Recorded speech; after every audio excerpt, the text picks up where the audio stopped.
महाप्रभु के जो विद्यार्थी जन थे, जब सुना कि गुरुजी गया धाम की यात्रा करके लौट आए, तो एक एक करके महाप्रभु के घर आने लगे, पाठशाला में चलकर पढ़ाने की प्रार्थना करने लगे। सबके बहुत आग्रह करने पर प्रभु पाठशाला में पढ़ाने के निमित्त गए, किंतु पढ़ावे क्या, मानो सब शास्त्र एकदम भूल गए हो, बस कृष्ण नाम ही याद रह गया हो। पाठशाला में गए तो श्री कृष्ण नाम कीर्तन शुरू कर दिया। विद्यार्थी सोचते शायद मंगल श्री कृष्ण नाम से कर रहे हो, इसके बाद मंगलाचरण के बाद पढ़ाएं, बस यही पढ़ाई रह गई। कृष्ण कृष्ण कृष्ण कृष्ण कृष्ण कृष्ण कृष्ण है। उन्मत्त होकर कभी नृत्य करते, कभी गान करते, कभी रुदन करते। श्री कृष्ण का नाम ही एकमात्र सार है भैया, पढ़ने लिखने में कुछ नहीं रखा। महाप्रभु कहने लगते, कीर्तन हुआ, कहने लगे भैया इन शास्त्रों के पढ़ने लिखने में कुछ नहीं रखा, श्री कृष्ण का ही नाम एकमात्र सार है, मधुराति मधुर है, उसी का पान करो। इन लौकिक शास्त्रों से क्या अभीष्ट सिद्ध होगा? प्राणी मात्र के आश्रय स्थान तो श्री कृष्ण ही है। संसार की सृष्टि, संसार का पालन और संसार का नाश एकमात्र श्री कृष्ण की इच्छा से होता है। श्री कृष्ण आनंद के धाम हैं, सुख स्वरूप है। उनके गुणों का आर्त होकर गान करते रहना मनुष्यों का परम पुरुषार्थ है। इतना कहते कहते महाप्रभु रो पड़ते और उच्च स्वर से कृष्ण नाम उच्चारण करते। इन बातों को श्रवण करके कुछ विद्यार्थी तो आनंद सागर में निमग्न हो गए। वे तो बाह्य ज्ञान शून्य होकर परमानंद का अनुभव न करने लगे, और कुछ जो किताबी ज्ञान रखने वाले थे, भट्टाचार्य और शास्त्री बनना चाहते थे, जिनके जीवन का एकमात्र चरम लक्ष्य था विद्वान बनना, समाज प्रिय बनना, वे कहने लगे गुरुजी आप ये क्या बातें कर रहे हैं, आप वो पढ़ाइए जो पहले पढ़ाते थे, हमें इन बातों से क्या प्रयोजन, हमें तो हमारा पाठ्य पुस्तक का पाठ पढ़ाइए। हम यहाँ पाठशाला में भक्ति तत्व की शिक्षा लेने के लिए नहीं आए हैं, हमें तो व्याकरण, अलंकार, न्याय आदि पुस्तकों के पाठकों को पढ़ाइए। जो पुस्तकों के पाठ है तो हम पाठक हैं, हमें वो पढ़ाइए। विद्यार्थियों की ऐसी बातें सुनकर महाप्रभु ने कहा भाई आज हमारा स्वास्थ्य ठीक नहीं है, आप लोग अपना अपना पाठ बंद रख कर दीजिए, पुस्तकों को बांध कर रख दीजिए, आज चलो हमारे साथ गंगा स्नान करने, कल पाठ करवाएंगे। इतना सुनते ही सब विद्यार्थी अपनी अपनी पुस्तकें बांध दी और प्रभु के साथ गंगा स्नान के निमित्त चल दिए। गंगा जी पर पहुंचकर बहुत देर तक जल विहार होता रहा। रात्रि हो जाने पर प्रभु लौटकर घर आए और विद्यार्थी अपने अपने स्थानों को चले गए। दूसरे दिन महाप्रभु फिर पाठशाला में पहुंचे। जब प्रभु गुरु आसन पर आसीन हो गए तो विद्यार्थियों ने अपनी अपनी पुस्तकों में से प्रश्न पूछना आरंभ किया। कोई विद्यार्थी पूछता सिद्ध वर्णों सामान्य बताइए। महाप्रभु बोले नारायण श्री कृष्ण ही सब वर्णों में सिद्ध वर्ण है। कोई पूछता वर्णों की सिद्धि किस प्रकार से होती है? महाप्रभु उत्तर देते श्री कृष्ण की दृष्टि मात्र से ही सब वर्ण सिद्ध हो जाते हैं। भगवदाकार उत्तर, केवल भगवदाकार। ऐसा उत्तर सुनकर कोई कोई विद्यार्थी कहता कि ये भक्ति भाव की बातें छोड़िए, जो ठीक बात शास्त्र में लिखी वो बताइए। महाप्रभु कहते ठीक बात तो यही है कि प्रतिक्षण श्री कृष्ण नाम का ही संकीर्तन करते रहना चाहिए। ये सुनकर सभी विद्यार्थी एक दूसरे की ओर, मुख की ओर देखने लगते। कोई तो चकित होकर महाप्रभु की श्रीमुख की ओर देखने लगता, कोई कोई धीरे से कह देता दिमाग में गर्मी चढ़ गई है, दूसरा उसे धीरे से धक्का देकर कहता नहीं ऐसा मत कहो। प्रभु अब जो उत्तर देते हो श्री कृष्ण परख उत्तर देते। बड़े बड़े विद्यार्थी कहने लगे आप ये तो ना जाने कहां की व्याख्या कर रहे हैं, शास्त्र में तो ऐसी व्याख्या नहीं लिखी।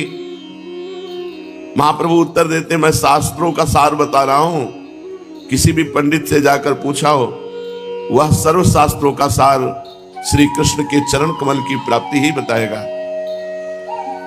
विद्यार्थी बेचारे इनकी अलौकिक बातों का उत्तर दे ही क्या सकते थे। सब अपनी अपनी पुस्तकें बांधकर अपने अपने स्थान के लिए चले गए। कुछ समझदार और बड़े छात्र पंडित गंगादास जी की सेवा में पहुंचे। वे प्रणाम करके उनके समीप बैठ गए। कुशल प्रश्न के अनंतर आचार्य गंगादास ने उनके आने का कारण पूछा। दुखी होकर उन लोगों ने कहा, महाराज जी हम क्या बतावें, हमारे गुरुजी जब से गया से लौट के आए हैं उनकी विचित्र दशा हो गई है। वे कभी हंसते हैं कभी रोते हैं। पाठशाला में आते हैं तो पाठ पढ़ाने के लिए, किंतु पाठ न पढ़ाकर भक्ति तत्व का उपदेश देने लगते हैं। हम लोग व्याकरण, न्याय, अलंकार तथा साहित्य आदि किसी भी शास्त्र का प्रश्न करते हैं तो वे उसका कृष्ण परक उत्तर देते हैं। उनसे जो भी प्रश्न किया जाए उसी का उत्तर ऐसा देते हैं जो पाठ्य पुस्तक के एकदम विरुद्ध है। और पता नहीं क्या हो गया, कभी कभी पढ़ाते पढ़ाते रोने लगते हैं और कभी जोर से हा कृष्ण प्यारे, हा प्यारे, हा प्राण वल्लभ, पाहि माम राधा वल्लभ, रक्षा करो रक्षा करो, ऐसा पुकारने लगते हैं। अब आप ही बताइए इस प्रकार हमारी पढ़ाई कैसे होगी। हम लोग घर बार छोड़कर केवल विद्या अध्ययन के निमित्त यहाँ पढ़े हैं। यहाँ पर हमारी पढ़ाई लिखाई कुछ होती नहीं, उल्टे पढ़े लिखे को भूल जाते हैं। तो वो आपके हैं शिष्य, आप बुलाकर निमाई को समझा दीजिए, निमाई पंडित को, कि वो हमारा पाठ्यक्रम हमको पढ़ावें। पंडित गंगादास जी वैसे तो बड़े भारी नामी विद्वान थे, किंतु उनकी विद्या पुस्तकी ही विद्या थी। भक्ति भाव से एकदम कोरे थे। ईश्वर के प्रति उनका उदासीन भाव था।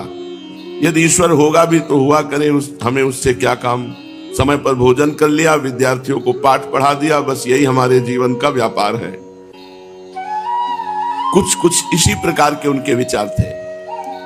महाप्रभु के भक्त हो जाने की बात सुनकर वो ठहाका मारकर हंसने लगे। विद्यार्थियों से कहने लगे, हाँ सुना तो है मैंने भी कि निमाई अब भक्त बन गए हैं।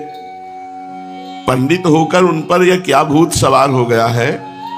ब्राह्मण पंडित को तो निरंतर शास्त्रों के अध्ययन अध्यापन में ही लगे रहना चाहिए।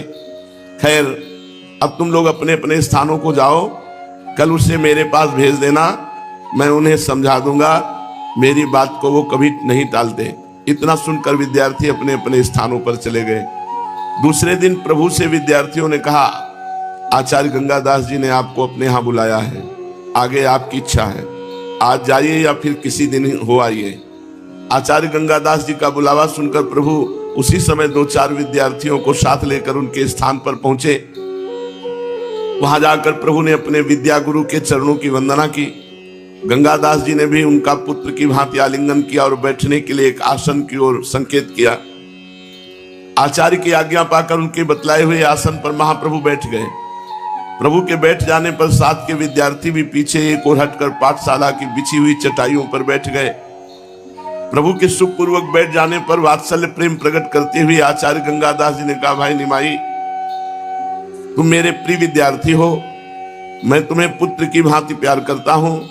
शास्त्रों में कहा है अपने प्यारे की उसके मुख पर बड़ाई न करनी चाहिए, क्योंकि ऐसा करने से उसकी आयु क्षीण होती है।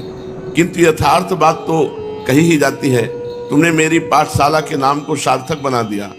तुम जैसे योग्य विद्यार्थी को विद्या पढ़ाकर मेरा इतने दिनों का परिश्रम से पढ़ाना सफल हो गया।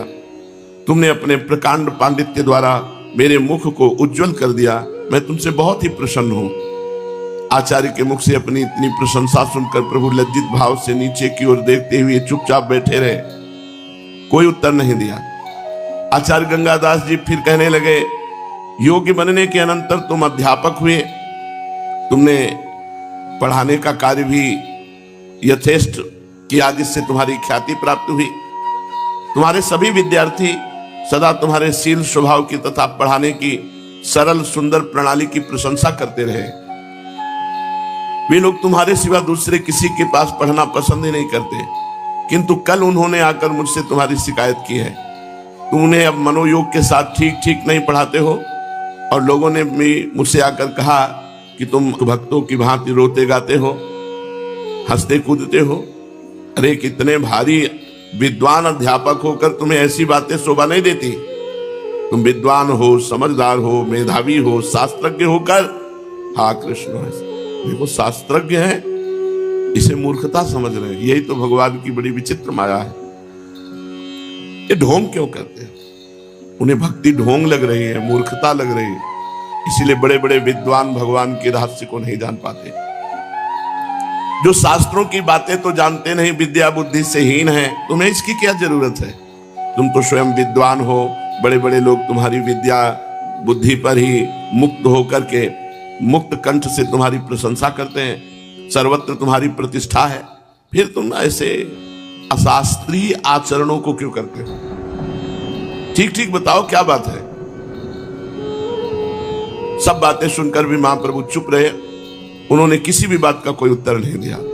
गंगादास जी ने अपना व्याख्यान समाप्त नहीं किया, फिर वे कहने लगे, तुम्हारे नाना नीलांबर चक्रवर्ती एक नामी पंडित हैं, तुम्हारे पूज्य पिता भी प्रतिष्ठित पंडित थे, तुम्हारे मातृकुल और पितृकुल में सनातन से पांडित्य चला आया है, तुम स्वयं भारी विद्वान हो, तुम्हारी विद्या बुद्धि से ही मुग्ध होकर सनातन मिश्र जैसे राज पंडित ने अपनी पुत्री का विवाह तुम्हारे साथ किया है, नवद्वीप की विद्वान मंडली तुम्हारा यथेष्ट सम्मान करती है, विद्यार्थियों को तुम्हारे प्रति पूर्ण सम्मान के भाव हैं, फिर तुम मूर्खों जैसा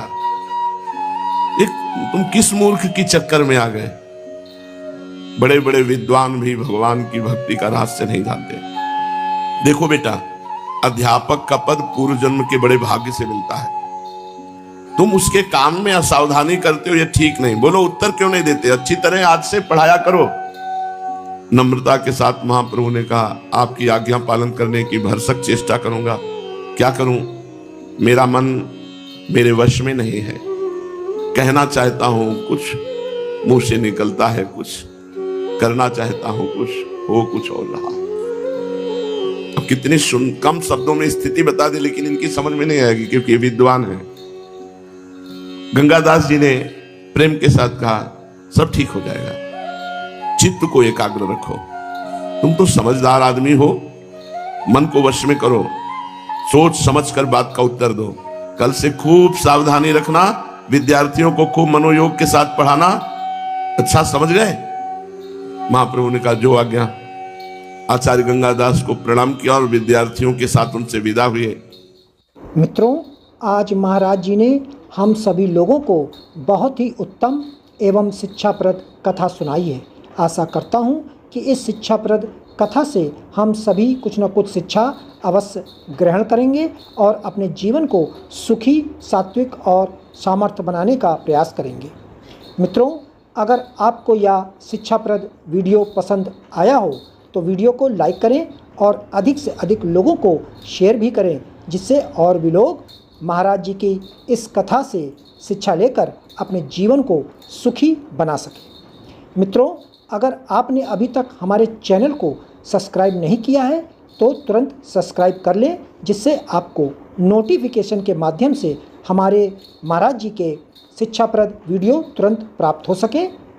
मित्रों, तो कल फिर किसी न किसी महाराज जी के शिक्षाप्रद वीडियो के साथ आप लोगों के समक्ष फिर से प्रस्तुत होंगे।